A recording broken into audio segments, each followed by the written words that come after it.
Hello, I'm Jennifer Weiss, Group Publisher of FCW and GCN. On behalf of the 1105 Government Information Group, it's my pleasure to welcome you today to the first in a brand new series of executive interviews that FCW is kicking off for 2013. These programs are carefully selected for their timeliness and relevance to topics of the utmost importance to federal technology executives and their industry partners. Over the next half hour, our guest host, Steve Charles, Executive VP and co-founder of Immix Group, will host our featured speakers to discuss their brand new book on a topic of tremendous interest across the federal IT community today, big data.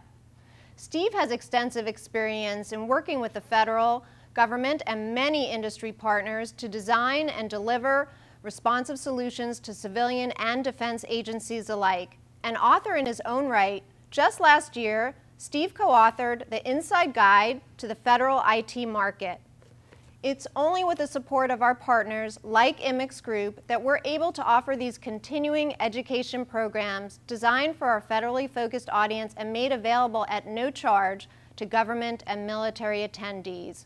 We are particularly grateful to Steve Charles and Immix Group for helping kick off this series of FCW executive interviews.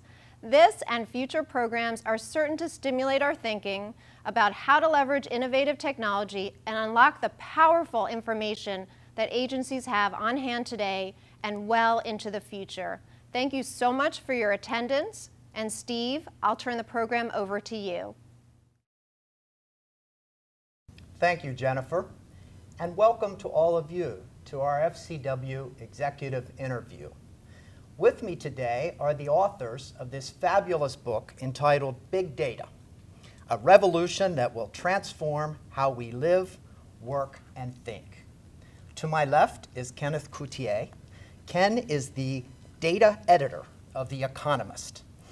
A long string of accomplishments. I suggest you look him up on the web. He's a great interviewer as well.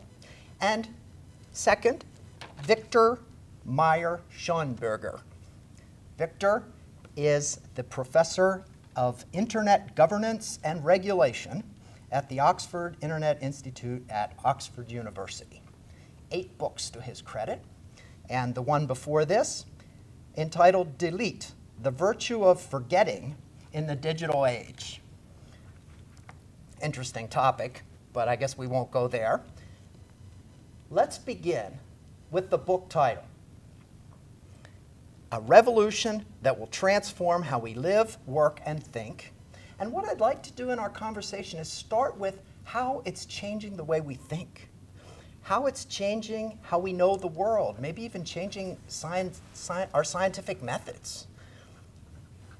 What do you have to say about that?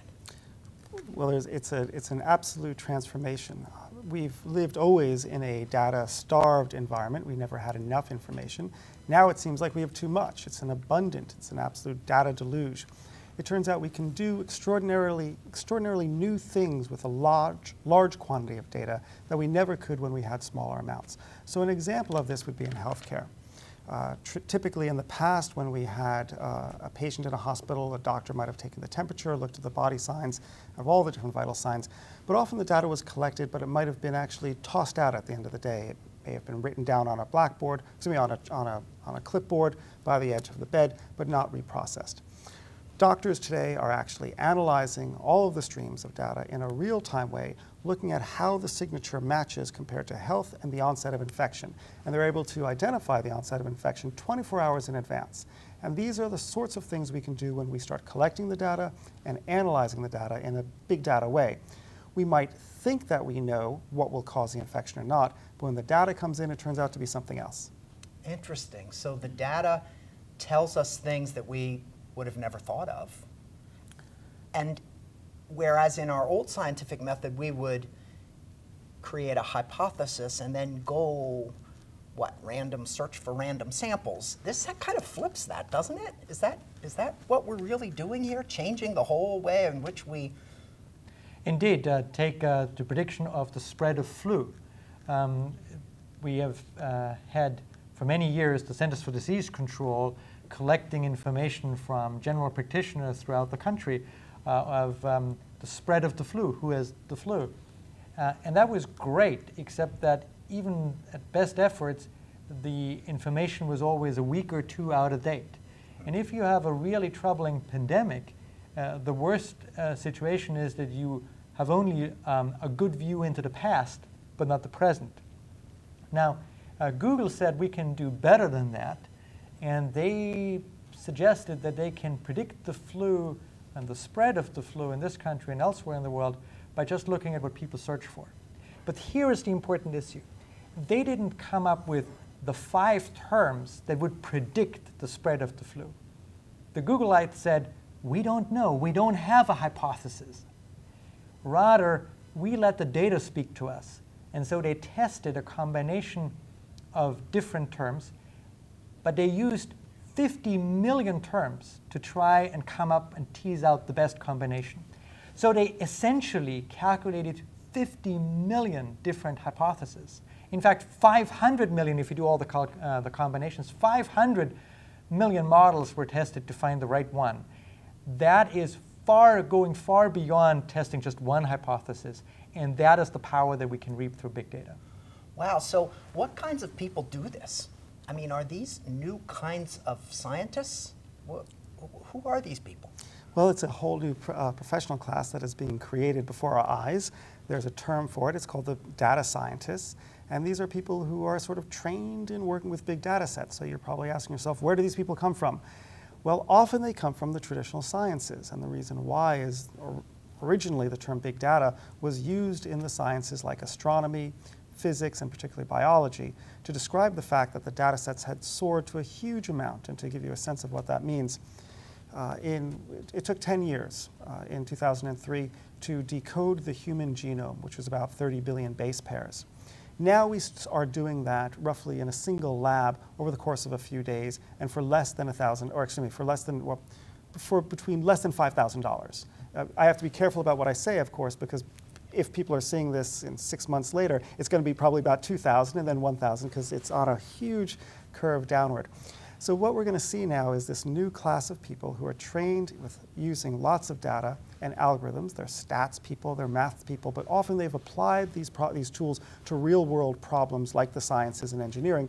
They're now leaving the math and the science faculties of their universities and going into industry and serving as data scientists. So instead of trying to look for a quark, which is a sort of physical property, what they're looking for is how to sell you more bread and butter at the retailer store. Right, and isn't it a fact that Jeff Bezos, the founder of Amazon, was actually a hedge fund quant, I guess is another type? That's right. I mean, he was a quant before the term quant existed, and a quant just basically means quantitative analyst. But the idea was that he studied computer science, and he knew about investing, and he applied the tools of computer science to investing, made a fortune, became the golden boy of the fund that he was at, and wrote one of the youngest executives on Wall Street in that capacity, but had a great idea for a bookstore and applied the same data-driven approach to learn from the data, treat everything as a signal with which you can process and analyze for a new outcome, to selling books online. And that's one reason why Amazon has been incredible, not simply because they're offering amazing access to books, but because they're looking at what people want, and then they are offering product recommendations, which today account for almost a third of their sales. Wow. So before we move into the world of work, which you've just set us up for, I'd like to just finish up this thinking piece by emphasizing what we should be thinking in terms of public policy and in the area of education.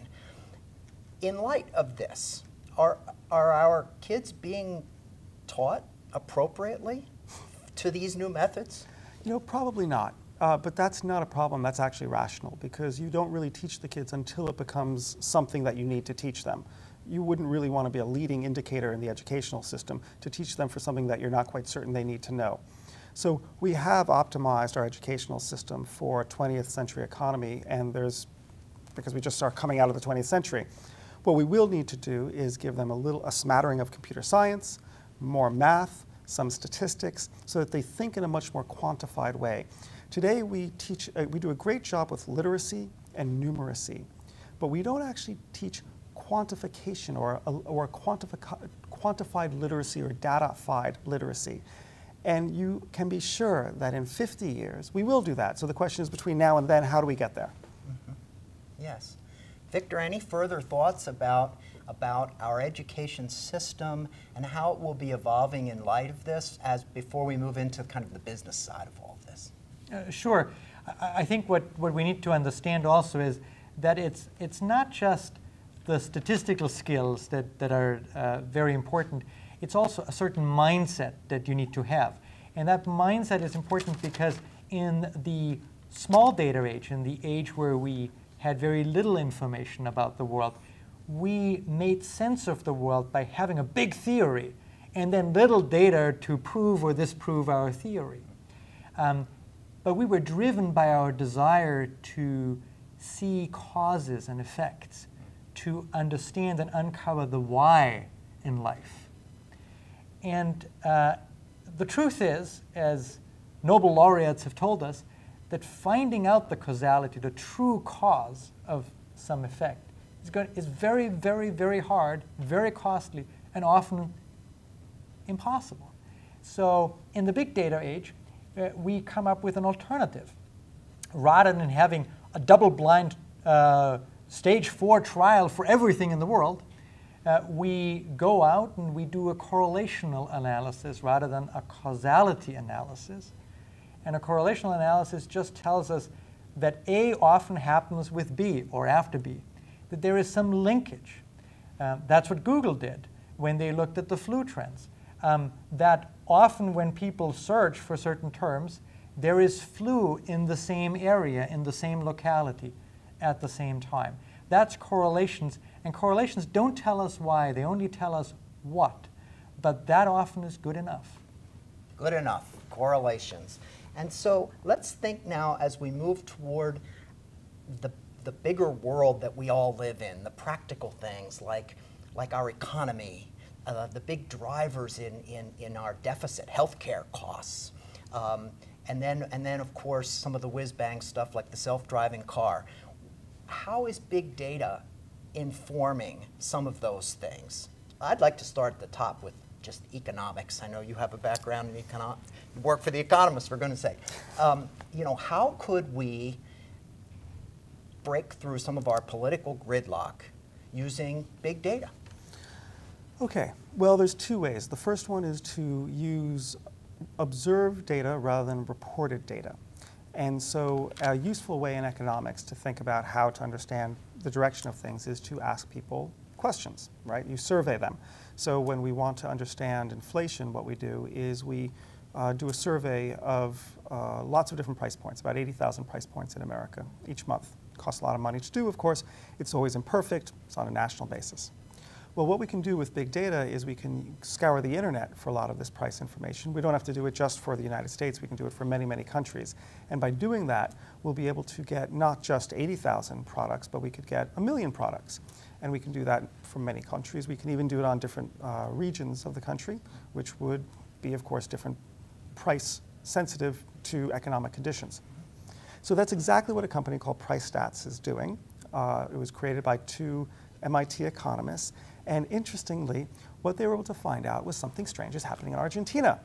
After a new government took over, they seem to have put a little bit of extra influence on the National Statistical Bureau, and their inflation targets always seem to be a little bit low, which is, of course, is very good for the government of Argentina. If they have to pay back government debt, that is linked to inflation.